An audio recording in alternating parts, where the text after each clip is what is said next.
Je sais que tu es le même, Seigneur. Et qu'en toi, il n'y a ni changement et ni ombre de variation. C'est pour cela que je te prie au travers de ces chants, oh Dieu. Agis, s'il te plaît. Polona silasi Katina buloko Abelela kiawe Kolaya nula kibango Maipe sikoyo Okolayo mwanitera. Bonjour, bien-aimés. Gloire à Jésus-Christ. Mon âme bénit le Seigneur ce matin et je n'oublie aucun de ses bienfaits. Dieu multiplie ses bienfaits, ses bontés, ses grâces dans nos vies et il est tellement important pour nous de les reconnaître. Je prie que ce matin, bien-aimé, que puisses te montrer reconnaissant là où tu es, à la grâce de Dieu qui abonde et qui continue d'abonder dans ta vie, toi qui as le privilège de voir le jour, ce jour nouveau que Dieu a fait. Je suis le pasteur Antoine du Centre chrétien de renouvellement spirituel. Et je viens à toi ce matin une fois de plus, dans le cadre de notre émission La Voix du Réveil. Oui, bien-aimé, c'est le temps du réveil. Oui, bien-aimé, le monde n'a jamais été aussi dans des tumultes. Le monde n'a jamais été autant dans la perversion. Le monde n'a jamais été autant attaqué par le diable pour détruire complètement sa destinée. Le monde fonctionne dans les ténèbres et n'a aucun espoir de retrouver le chemin de la vie.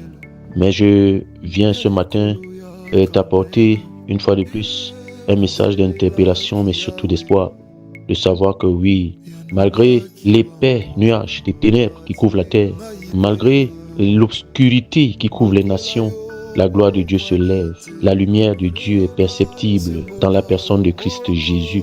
La lumière de Dieu est là. Oui, il y a encore de l'espoir dans la personne de Christ Jésus. Alléluia. Je viens ce matin dans un sous-thème qui devrait nous interpeller davantage à prendre conscience de ce qui devrait être la priorité aujourd'hui. La priorité dans ces temps de la fin. Le thème, c'est la priorité pour nous dans les derniers temps. Alléluia. Gloire à Jésus. Bien-aimé, le monde va quelque part. Je ne sais pas si quand tu vois les réseaux sociaux, quand tu vois pas l'ampleur, pas de la destruction que le diable est en train d'entraîner les hommes, la perversion, quand tu vois le niveau d'égarement, quand tu vois l'orientation des cœurs, quand tu vois ce qui préoccupe plus des hommes aujourd'hui, c'est à montrer leur gloire, à montrer leur richesse, c'est à démontrer que la vie ne tourne qu'autour de ces choses. Pour d'autres, c'est d'étaler leur nudité, c'est d'étaler ce qui fait leur honte. Et bien-aimé, je viens crier ce matin à toi par la voix du réveil. Positionne-toi en conséquence par rapport au plan de Dieu, par rapport au salut de Dieu. Alléluia. Bien-aimé, ne te laisse pas tromper, ne te laisse pas séduire. Toi qui as la grâce de reconnaître la lumière de Dieu aujourd'hui, toi qui as la grâce de reconnaître ce qui est la priorité pour Dieu aujourd'hui, pour toi, bien-aimé, tourne-toi toujours vers Jésus-Christ. Quelles que soient même les situations que tu peux traverser, tourne-toi vers Jésus-Christ. Tourne-toi vers Jésus. Applique ton cœur à rechercher ce qui pour Dieu est la priorité aujourd'hui. Oui, nous avons des besoins, mais bien-aimé, ces choses que nous recherchons, ces choses que la plupart des personnes recherchent, ne devraient pas nous amener à nous dérouter, ne devraient pas nous amener à nous écarter du chemin que Dieu a fait pour nous, du chemin qui mène à la réalisation de ses desseins dans nos vies, dans ces temps qui sont les derniers. Alléluia. Oui, bien-aimé, aujourd'hui, la priorité n'est pas de se focaliser sur les richesses de ce monde, sur les biens matériels, sur les richesses de la terre qui sont éphémères et qui vont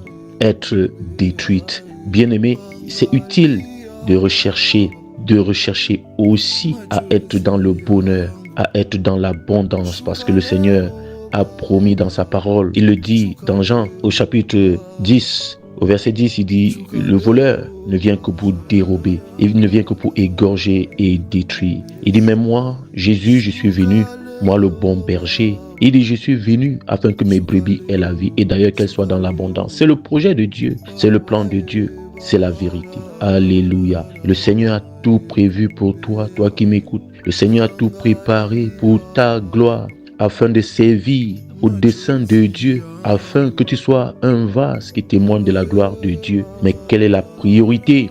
Quelle est la priorité? À quoi est-ce que ton cœur est attaché aujourd'hui? À quoi est-ce que ton cœur est affectionné aujourd'hui? Bien-aimé, ne recherche pas des choses que tu as déjà.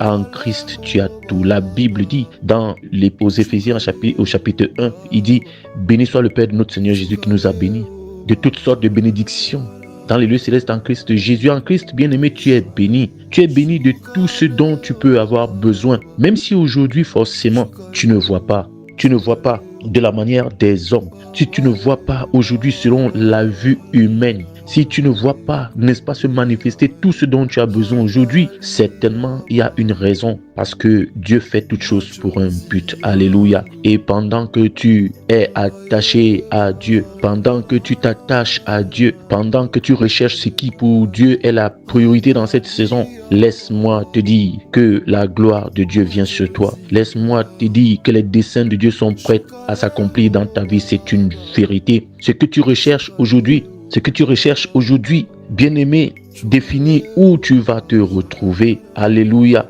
Beaucoup aujourd'hui s'attachent, se focalisent sur les choses matérielles de ce monde, se focalisent. Des gens aujourd'hui parmi nous se tiennent comme des païens qui ne recherchent que les choses matérielles et périssables. Bien-aimé, que le Seigneur t'accorde la grâce de mettre ton cœur dans ce qui fait la priorité pour Dieu. Alléluia.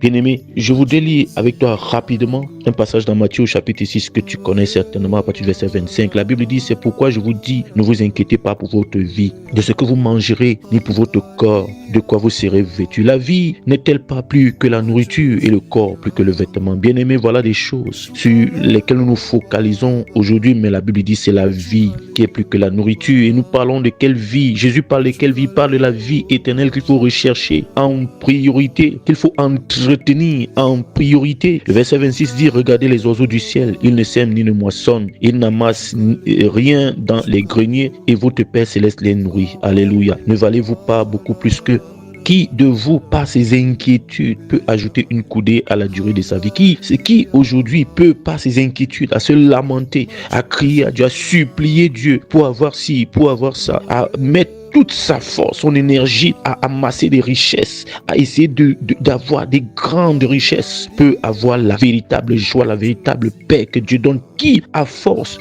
de se battre, à essayer d'embellir sa vie de tellement de choses, peut retrouver le vrai bonheur que Dieu seul peut donner? Qui, à force de s'inquiéter, toi qui es dans le manque, toi qui es dans le besoin, à force de pleurnicher, te lamenter, qui peut, la Bible dit, qui peut, alléluia, qui de vous, par ses inquiétudes, peut ajouter une coudée à la durée de sa vie? Et pourquoi vous inquiétez au sujet du vêtement? Considérez comment croissent les lys des champs. Ils ne travaillent ni ne filent. Cependant, je vous dis que Salomon, même dans toute sa gloire, n'a pas été vêtu comme l'un d'eux. Et je vais te donner le secret de Salomon, bien-aimé, qui a expérimenté une gloire exceptionnelle avec le Seigneur. Une gloire exceptionnelle. La Bible dit, justement, si tu vas lire par rapport au temps qui est assez court, n'est-ce pas, dans notre émission, je te donne le passage dans 1 Roi 3, bien-aimé, tu lis le texte, et si tu peux te situer à partir du verset 10 au verset 15, et tu verras que dans la prière, plaidoirie de Salomon à Dieu, alléluia, nous voyons un homme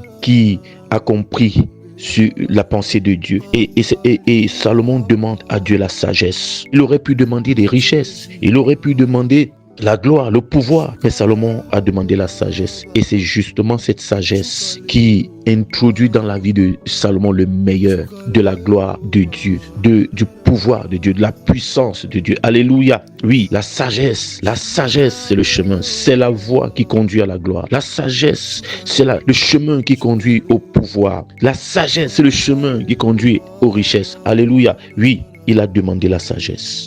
Salomon a demandé la sagesse à Dieu. Gloire à Jésus. Il dit Salomon lui-même, même dans toute cette gloire, n'a pas été vêtu comme les lys des champs qui ne travaillent ni ne filent, qui ne font aucun effort, mais dont le cœur est attaché à la sagesse ici. n'est-ce pas, l'image que nous avons, n'est-ce pas, c'est d'une personne qui s'attache à la sagesse de Dieu afin de marcher dans les voies de Dieu, afin de vivre pour honorer Dieu, pour donner gloire à Dieu, afin de vivre pour manifester les desseins de Dieu. Verset 30. Si Dieu revêt ainsi l'herbe des champs qui existe aujourd'hui et qui demain sera jeté au four, ne vous vêtira-t-il pas à plus forte raison, gens de peu de foi? Bien-aimé, tu as beaucoup de valeur aux yeux de Dieu. Je veux te dire ce matin, te rassurer, tu as tellement de valeur aux yeux de Dieu. Tu as besoin de connaître Jésus-Christ si tu ne le connais pas encore. Tu as besoin de le connaître et lui faire confiance. Alléluia. Il sait de quoi tu as besoin, quelle que soit la situation que tu traverses. Il sait de quoi tu as besoin. Il dit, ne vous vêtira-t-il pas à plus forte raison, gens de peu de foi? Tu as besoin de mettre ta foi dans la personne de Jésus. Tu as besoin que ta foi soit fondée dans le message de Jésus. Tu as besoin que ta foi soit fondée sur les promesses de Jésus-Christ sur ta vie. Verset 31, ne vous inquiétez donc point et ne dites pas que mangerons-nous, que boirons-nous, de quoi serons-nous vêtus. Verset 32, car toutes ces choses, ce sont les païens qui les recherchent. Car toutes ces choses, ce sont les païens qui les recherchent. La Bible, ce que tu appelles aujourd'hui, ce que beaucoup appellent aujourd'hui, ce que nous appelons de manière vulgaire, nous appelons des bénédictions, avoir un terrain, avoir une maison, posséder des richesses, posséder un compte en banque, faire des voyages, alléluia, de par le monde. Écoute, nous pensons que tout cela, c'est de la richesse, c'est de la richesse. Et nous entrons en compétition avec le monde. Bien aimé, nous entrons en compétition avec ceux qui n'ont même pas Dieu en réalité, mais qui ont ces richesses. Curieusement, ils ont ces richesses, oui, et nous entrons en compétition. Et à un moment, nous croyons justement que c'est l'unité de mesure pour démontrer la gloire de Dieu dans la vie d'un homme. Et nous entrons en compétition avec le monde sur les questions de richesse, les questions de gloire, les questions de pouvoir. Bien-aimé, tu as le pouvoir. Bien-aimé, tu as la gloire. C'est quelque chose qui est en toi, pas dans la personne du Saint-Esprit. Alléluia. Ne vous inquiétez donc point et ne dites point. Et ne dites pas que mangerons-nous, que boirons-nous, de quoi serons-nous vêtus, car toutes ces choses, ce que nous appelons bénédiction aujourd'hui, ce sont des choses. Dieu dit des choses, Jésus dit des choses.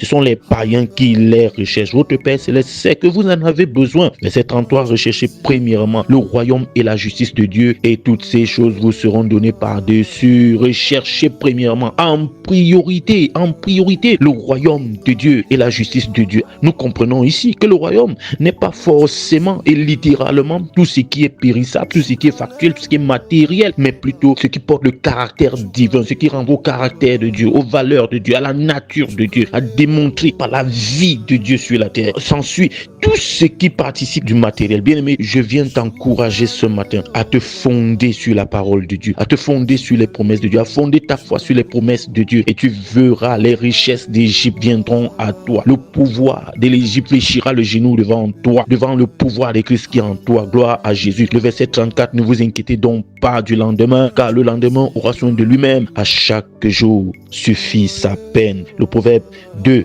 au verset 4 nous dit justement, recherchez la sagesse qui est plus précieuse que l'or et l'argent. Le Seigneur nous encourage à rechercher la sagesse qui est plus précieuse que l'or et l'argent. Et pourtant, il est le Dieu de l'or, il est le Dieu de l'argent. Alléluia, notre Dieu est le Dieu de l'or et de l'argent. L'or et l'argent lui appartiennent et cela t'appartient aussi. Tu as le droit d'en jouir dans ta vie, mais selon la pensée de Dieu, selon le plan de Dieu, selon l'école de Dieu, selon la formation de Dieu, selon les étapes de Dieu dont Dieu te soumet afin que tu deviennes un vase justement pour manifester sa gloire sur la terre. Gloire à Jésus-Christ. La Bible dit que servirait-il à un homme de gagner le monde entier, de perdre son âme. Tu verras cela dans Luc au chapitre 9 verset 25, à partir du verset 25. Que servirait-il à un homme de gagner le monde entier et de perdre son âme? Et aujourd'hui, bien-aimés, beaucoup d'entre nous sommes focalisés sur gagner le monde, démontrer la puissance de Dieu par nos possessions, par les richesses, et nous nous sommes très vite éloignés de ce qui en fait la force. Bien-aimé, que le Seigneur te fortifie dans ces derniers temps, que Jésus soit ta priorité, que la pensée de Dieu soit ta priorité, que la sagesse de Dieu soit ta priorité. Alléluia. Je crois que tu es sur le chemin. Je crois que ce matin, tu entends la voix de Dieu qui te parle. Je crois que tu ne mépriseras pas, tu ne négligeras pas ce message. C'est le message des temps de la fin. C'est de se tourner vers Dieu pour le connaître et pour l'aimer et pour manifester ses valeurs, ses voies, pour manifester sa justice, pour manifester sa gloire. Bien-aimé, c'est ta portion. Je prie que le Seigneur se souvienne de toi dans ces temps qui sont les derniers. Et toi et ta maison, la main de Dieu est sur toi. Au nom puissant de Jésus. Amen. C'était le pasteur Antoine du Centre chrétien de renouvellement spirituel. C'était la voix du réveil. Shalom à toi.